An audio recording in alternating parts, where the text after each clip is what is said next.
What's going on, everybody? Welcome back to the Playbook Sports Podcast. You know the gang. I don't even need to introduce them. Before we get into today's video, guys, I just want to give a special shout out to today's sponsors, starting with Gold Fine and Bowles, lawyers for the injured. Personal injury, workers' compensation, those are their two things, but any sort of legal advice, they're the people to call. Give them a phone call, 309-673-5144. Tell them we sent you, okay? And I'd also like to shout out SeatGeek for sponsoring today's video as well. Use promo code PlayBookSports on their website to get $20 off your first purchase of $30 or more. Let's get back to the video. Because the Niners, what a game from them. Let's get into the NFC Championship game as I pull that up here. What a football game that was, honestly. Talk about absolutely smashing narratives for the 49ers these last 2 weeks. You know, all season long, it's been, can Purdy do it when his back's up against the wall? Can Brock Purdy lead this team to a victory when they're losing, when they're getting beaten, and he has to put them on his shoulders? And the son of a bitch has done it twice now in the playoffs and led them to the Super Bowl. I mean, they were down 24-7 at halftime. You've got CJ Gardner-Johnson waving bye-bye to the fans. See ya. See you guys. Idiot. Why would you ever poke the bear there? That's stupid. You're the Lions, buddy. Let's think here for a second. You haven't been there in 30-something years. The Niners are here every year. Let's pause. But, I mean, talk about an impressive game plan from both teams. I said it in the group. Ben Johnson, hats off to you in the first half, buddy. Holy cow. I mean, everything he did, there was someone open. Every play he called, Amon-Ra's open. Sam Laporta's open. Jahmyr Gibbs is open. I mean, he just had Jameson Williams on an end around for a 40-yard touchdown. That drive to end the half where they got the 3, I'm pretty sure. Multiple third and longs. Yep. Really long crossing routes, just wide open Jared Goff, easy money completions. Yep. Yeah, impressive. I mean, their first half, they went touchdown, touchdown, punt, touchdown, field goal. 5 drives, 4 of them were scoring drives. Against the Lions, whose defense had been playing, or against the Niners, who had one of the best defenses in the NFL all season long. And then the Niners were just kind of came out a little bit flat. And then at halftime, I don't know, man. This is one where it's like I said, Chiefs, when it came down to Chiefs-Ravens, I don't have any notes really for coaching except maybe don't go away from the run. This one, I've got questions for Dan Campbell, man. This is another moment where it's like, I know you've been aggressive all year long and it's worked out. You've got to recognize that is not always high percentage. And I know it's like, I got to stick to my guns and go for it on this 4th and 3, even though it's an easy field goal. It's a 40-yarder field goal, which isn't automatic. I get it. It's the NFL. It's tough. But taking the ball out of your kickers off, taking points off the board twice. If you took either of those field goals, they are tied, kicking the ball off to the Niners with 40 seconds left. Obviously tough. They've done it all year, though. Live and die by it. Not right, but you can go up 17 in the NFC Championship game, man. Go up 17. Or you could tie it and make the Niners have to score, and then anything they do, you could match. And guess what? They scored a touchdown, and you scored a touchdown. Could have been tied again, bud. But I will say, Josh Reynolds got to catch the ball. Got to catch that ball on that 4th down, bud. And then also, one of the next drives when they punted, he dropped a 3rd down as well. Josh Reynolds, case of the big drops. And it's like, man, Dan Campbell, you're going to get all the slack you want. You believe in your players, let you down a little bit. One of the only plays the Niners were able to get pressure was that 4th down. Goff had to step up. Throw wasn't perfect. So Josh Reynolds choked. Still has got to, I mean, you have to catch that football on that first 4th down. But again, if it hits both your hand. Yeah, hit your hand. I mean, hey, you're an NFL receiver, dog. Like, if you hits one hand, you got to catch it. It hits you in the square in the both. I mean, I get you're falling away. I don't care that you were expecting it here and it's here. Catch the ball. Especially in the NFC Championship game. But, man, you really got to consider it, Nate. You could go up 17 in the NFC Championship game. Yep. And then in the next one is you could tie the game. And because it was a long 4th down. It wasn't a 4th and 2 or anything like that. It was a longer 4th. It's just, Dan, you said it to your squad. It's going to be harder to get back here. Indeed. Yeah. So why'd you throw away your one opportunity so willy-nilly? Willy-nilly. You had 3 scores, man. 3 scores. That one boggles my mind a little bit more than the later one, but still both boggle the mind. But I get it. Live and die by it, but you died because of it. I mean, the 2 in the second half, both times where he did not take the field goal. It was a 47-yarder and a 45-yarder. You have Bagley's been damn good all year. All year. Yep. And the first Todd Bowles how automatic 45+ yard field goals are. 100%. Didn't even call us timeout because it was so automatic. Yeah, they're 100% automatic. Yeah. I mean, just a tale of two halves, and all credit to the 49ers, truthfully, for a second half performance. I mean, just came out and balled. They went field goal, touchdown, touchdown, field goal, touchdown, downs, end of game. It's like, wow. Well done. Well done. Yeah. Colin, thoughts? Yeah, obviously the field goals are easy to talk about going for on fourth down. I agree. I would have kicked it both times, but that's, Monday morning quarterback. But at the time, I mean, okay, so I'll backtrack a little bit. Kevo and crew went to the airport about a minute and a half left in the first half. I'm sitting at Kevo's by myself, 24/7 at half. Oh my God, the Detroit Lions are going to the Super Bowl. Yeah. I never thought I'd see a Lions and or a Browns team make a Super Bowl in my life. I mean, you could throw Jaguars on that list too, for how bad those three teams have been in our lifetimes. They're up 24/7. You talk about I would have kicked it, go up 3 scores. 3 scores is legit. 17 points is tough to come back from. And then when you're down 3 late in the game, I mean, what is your thinking there? Oh, if we score a touchdown, it makes the other team have to go score a touchdown? Well, guess what? They're going to go score a touchdown. They did anyway. But this is where it hits me. And this is kind of similarity between the two teams that lost this weekend, but different circumstances. Yes, the Ravens only gave 6 carries the whole game to running backs, but they're trailing by double digits most of the game. And the second half of an NFC Championship game, the Lions were up 3 scores at halftime. They had a combined 8 carries in the second half. 8 carries, and 4 of those came on their first possession. So you're up 14 plus the next possession. So you have 4 carries the whole rest of the game. And one of them came on the last drive, 3rd and goal to 1, when there's a minute left, no timeouts. So we're just going to waste time to run a stuff play to Montgomery at the goal line. I mean, I think coaching all around that second half was dog shit. As soon as that dropped interception off the face mask goes right into Ayuk's hands, I'm like, oh, this is fucking wraps. Yep. Because not only do they throw the flag for the DPI, but they're like, oh, Ayuk caught it? Let's pick that up. No flag. So they have themselves covered. This is the second straight game the Niners should have lost. Yes. And they luck away because a missed field goal and or a non-field goal opportunity, and then a Jordan Love pick late and a Jared Goff blunder on that second fourth down when they could have kicked a field goal to tie the game. That throw was not even remotely close to Amon-Ra. I mean, you might as well just launch that fucker 10 rows deep and give somebody a souvenir. Yeah. Because you're throwing to the middle of the field and it's bouncing within like 5 yards and then closest guy. Yeah. Yeah. Obviously, I'm a biased Cowboy fan. I don't like the 49ers, but goddamn, they get lucky, man. Shout out Bears, Kendall Vildor off the face mask, ex-Bear. Love to see that. Love to see that. And also, I mean, I think I saw a video on it, and during the play as well, it is ridiculous. Anthony Frisker's first catch of the year coming in the NFC Championship game, the tight end on 1st and goal, not scoring, 4 yards away from the end zone. Nobody's near you, bud. How do you not have any awareness at all? Like, clearly not. It's your first catch, but what a time to give him his first target, because he choked. That's a walk-in touchdown for any starter in the league, man. And it saves 3 timeouts. You never know. And also the 3rd down run by Montgomery. That's a terrible coaching, just because how do you not have a 4th down play immediately where you're hurrying up then? Why do you burn your timeout? That is pathetic. That's pathetic. You're not relying on onside kick, which 4 teams get one a year, bud, at that with the new rules. So it's like you screwed yourself in the pooch there big time. The field goals, that's all, but man, really bad execution late by the Lions, and that turns to coaching. You're not wrong. It totally does. It goes right back to coaching, and like I'm just looking at the timestamps on these. After the Lions, so at the start of the second half, the Niners came out, kicked a field goal. Lions get the ball, chance to take a field goal. They said no, we're going to go for it. And turnover on downs, touchdown in a minute 40 seconds for the 49ers. So now all of a sudden they've scored 10 and you've scored 0. First play for the Lions out of that, fumble away. Now it's the Niners ball again. Within 2 minutes, they score another touchdown. All of a sudden, it's a tie game. You just pissed away your 17-point lead in 4 minutes of game time. Instead of taking the 3, you decided to go for it on downs and making the Niners drive the full length of the field. I just don't understand that decision there, why you don't take the 3. I know it isn't guaranteed, but damn, it's like you have a chance to go back up 17. They come out, take 3. You go down, take the 3. But it's as close to guaranteed as possible. It's as close to guaranteed as possible to go up, because that 3 points, it was the game. It was the difference in this game. But when you look at both championship games, I mean, obviously both rookies made rookie mistakes by fumbling these balls, both explosive rookies, Gibbs and Flowers together. And you guys saw my text. As soon as the Ravens lost, I said, let's go Lions. Unfortunately, I'm an honorary Lions fan.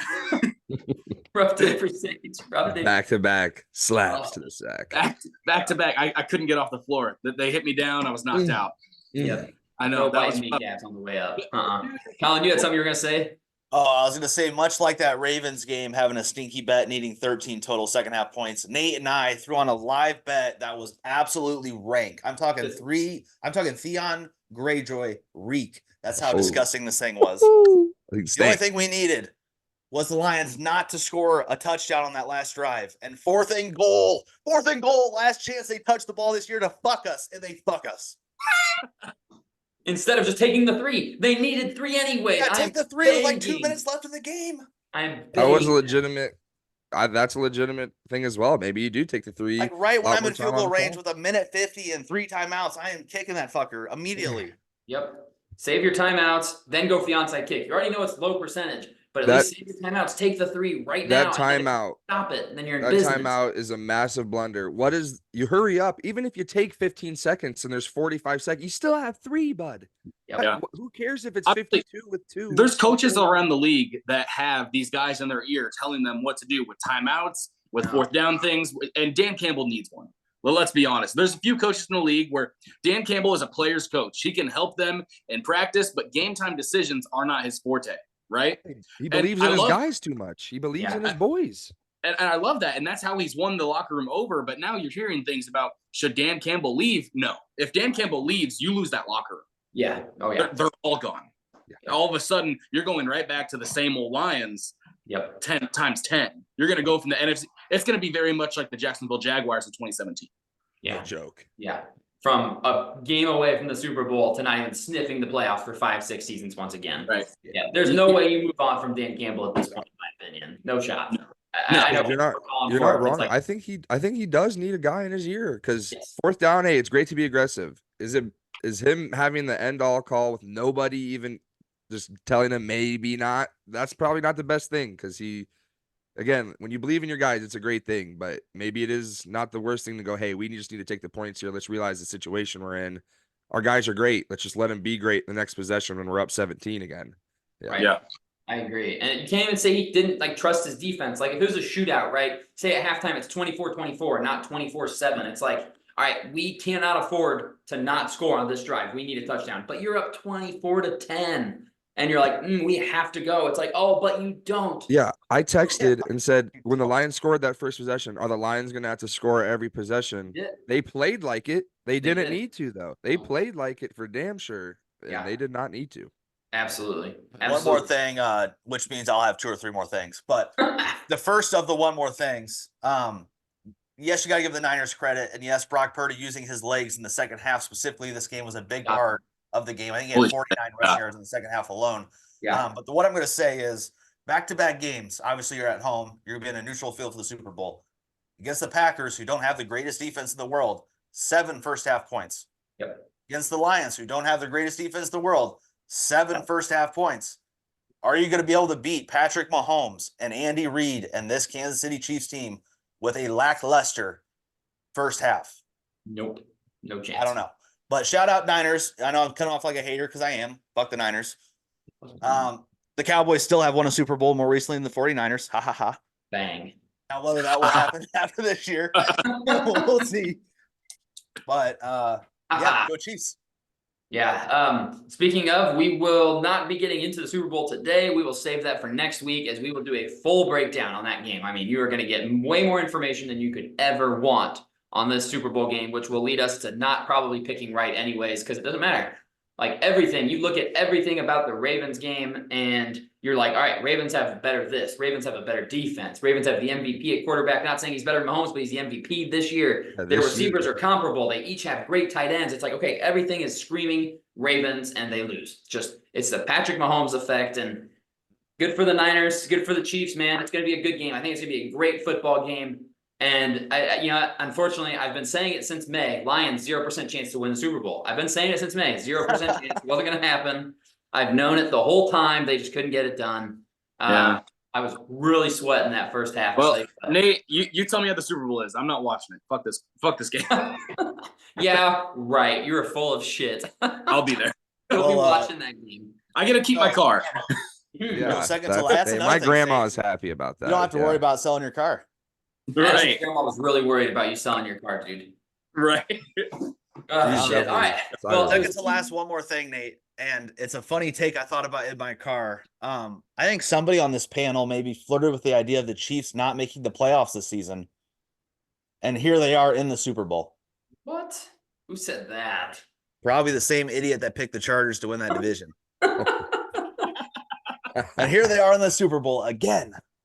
Once again. And I think last year, when we did the podcast, I'm pretty sure you took the Chargers to win the division last year, too. He's a big Chargers guy. Big Chargers guy. I just want to believe. Tape.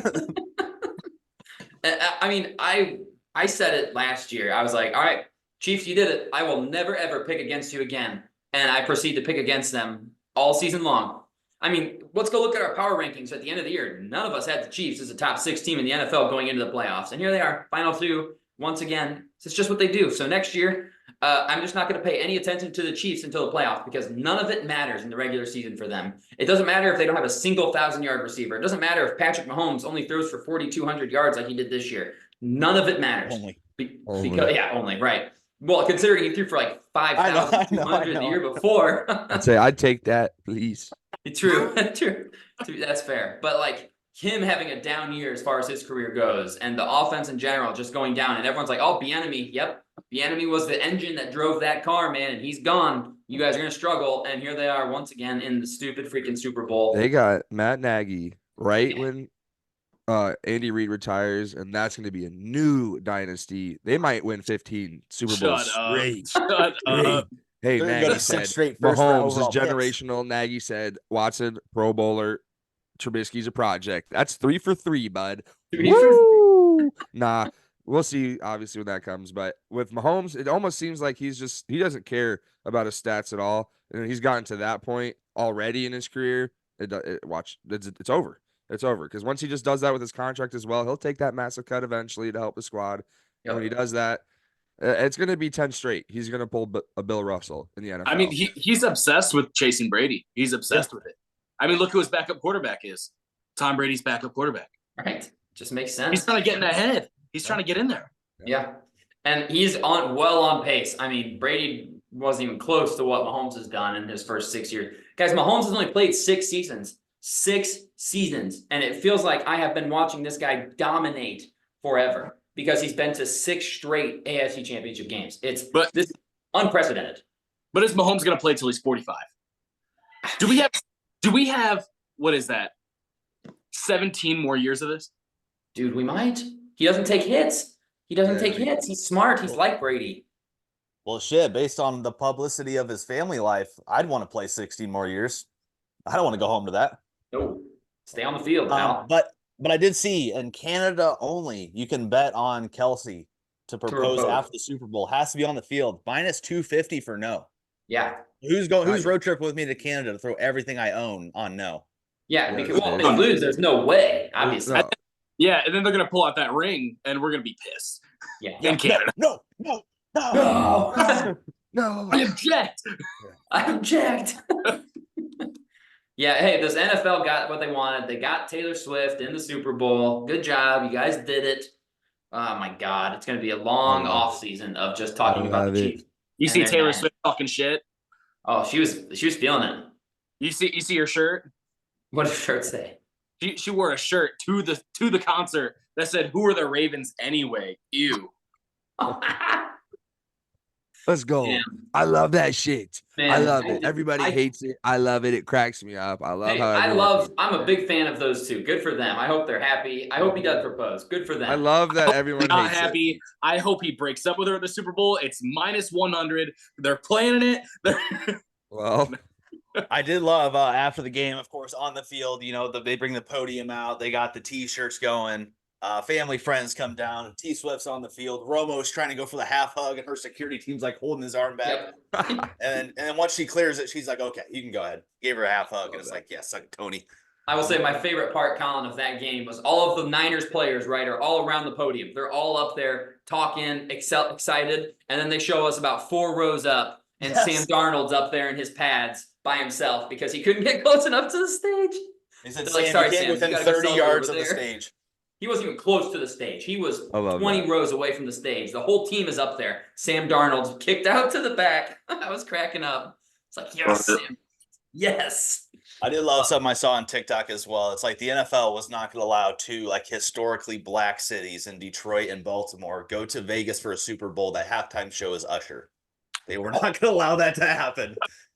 Everything was Listen, working. Rocket. Oh my Instead, they God. got T Swift. Yeah, they said, you know what, Taylor, you don't want to do the halftime show? That's fine. You're coming anyways. Yeah, we're gonna get you here one way or the other. One way or the other, you're coming to the Super Bowl, and you will be an attraction for us. Thank you very much. But we got real sidetracked. That's all we've got for you guys on the NFC AFC Championship games. It was an awesome championship weekend. It's going to lead us into an other. As much as we didn't want to see the Chiefs here again, it's going to be an incredible Super Bowl between two of the best teams in the NFL year in, year out. And I can't wait to watch it. I know Sage is salty at the moment. He will watch it. Don't you worry. But next week, look out for our video breaking down every position battle in that game. And it's going to be like a good hour probably of us breaking down this football game and what's to come. Sage is going to be all into it, as bummed out as he looks. Also, shout out everybody if you're brand new to the channel. Ton of new subscribers recently. Appreciate you guys. If you aren't subscribed, what are you doing? Get in here. This draft content is going to be coming out fast and thick if you're into the draft. We're going to have off-season videos. If you want us to fix your team, let us know. We will fix whatever NFL team you want us to fix with free agency, draft, everything. We are all in. I love the off-season. It sucks because we miss football, but it's a good time. So that's all we've got for you guys on today's videos. And we'll see y'all in the next one. Peace. Peace.